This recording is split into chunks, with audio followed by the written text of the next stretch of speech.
नमस्कार विद्यार्थी मित्रांनो, माहिती मोलाची या YouTube चॅनलवर तुमचं स्वागत आहे। आज पुन्हा एकदा आम्ही तुमच्यासाठी परिसर अभ्यास भाग 2 प्रश्न संच घेऊन आलेलो आहोत। चला तर मग सुरुवात करूयात। प्रश्न पहिला आहे, भारतीय सर्वेक्षण संस्था या संस्थेचे मुख्यालय कोठे आहे? डेहराडून। भारतातील क्षेत्रफळाच्या दृष्टीने सर्वात मोठे राज्य कोणते?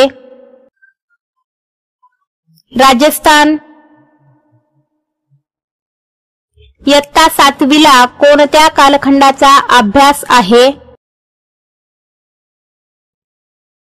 मध्ययुगीन कालखंडाचा।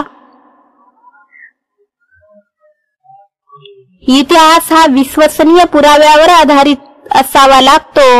या पुराव्यांनाच डॅश साधने असे म्हणतात। इतिहासाची साधने असे म्हणतात। खालीलपैकी कोणते भौतिक साधने नाहीत?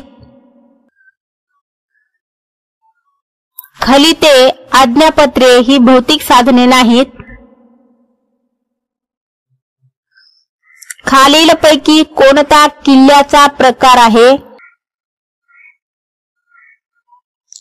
वरील सर्व म्हणजे भुईकोट, जलदुर्ग, गिरिदुर्ग आणि वनदुर्ग अशा पद्धतीचे किल्ल्यांचे प्रकार आहेत। सम्राट अकबराच्या काळात नाण्यावर कशाचे चित्र होते? राम सीतेचे। हैदर अलीच्या काळात नाण्यावर कशाचे चित्र होते? शिव पार्वतीचे। गुरु तेग बहादर शिखांचे 9वे गुरु यांचा औरंगजेबने इसवी सन डॅश मध्ये शिरच्छेद केला। 1675। पेशव्यांच्या नाण्यावर कोणत्या भाषेचा वापर केला जात होता?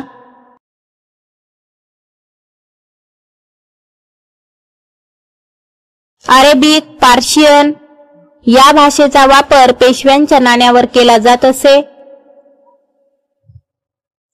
जगप्रसिद्ध नालंदा विद्यापीठातील समृद्ध ग्रंथालय कोणी जाळून टाकले? बख्तार खलजी। दगडावर किंवा भिंतीवर कोरलेले लेख म्हणजे डॅश होय? शिलालेख। पानिपतची पहिली लढाई कोणामध्ये झाली?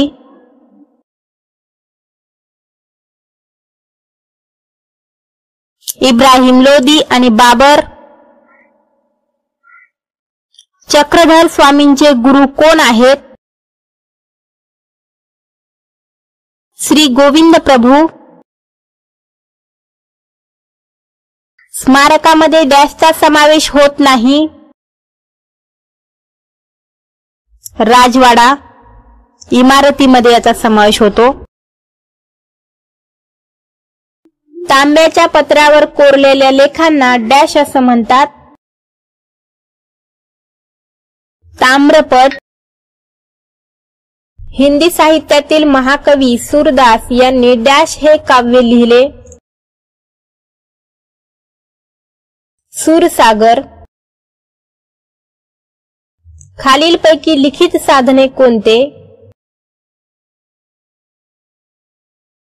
खलिते व आज्ञापत्रे। महाराष्ट्रात वारकरी संप्रदायाचा आणि महानुभाव पंथाचा उदय केव्हा झाला?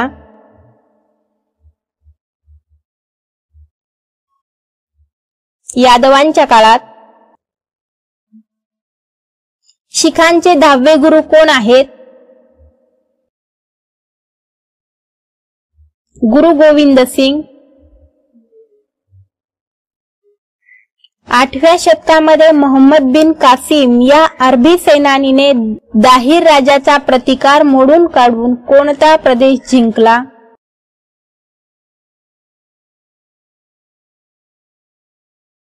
सिंध प्रांत। मध्ययुगीन काळातील कृष्णदेवराय या राजाने खालीलपैकी कोणता ग्रंथ लिहिला नाही? सूरसागर, 13व्या शतकात चक्रधर स्वामींनी महाराष्ट्रात महानुभव पंथ प्रवर्तित केला तो पंथ कोणता उपदेश देतो?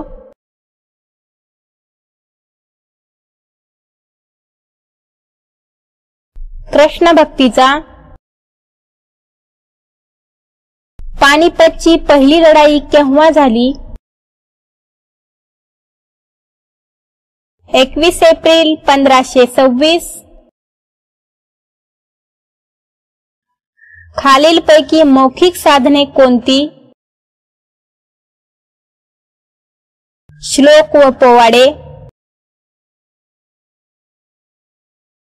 मन्मथ स्वामी यांचा डॅश हा ग्रंथ प्रसिद्ध आहे?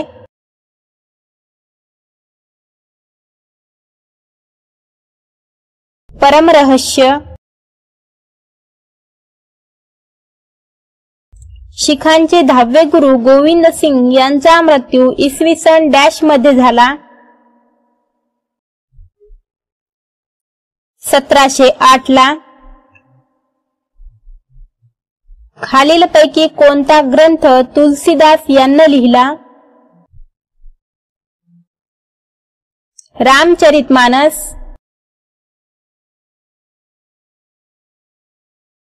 गुरु ग्रंथ साहिब या ग्रंथात खालीलपैकी कोणत्या संताच्या रचनेचा समावेश आहे? वरील सर्व, म्हणजेच संत कबीर, संत नामदेव आणि गुरु नानक यांच्या रचनेचा त्यामध्ये समावेश आहे।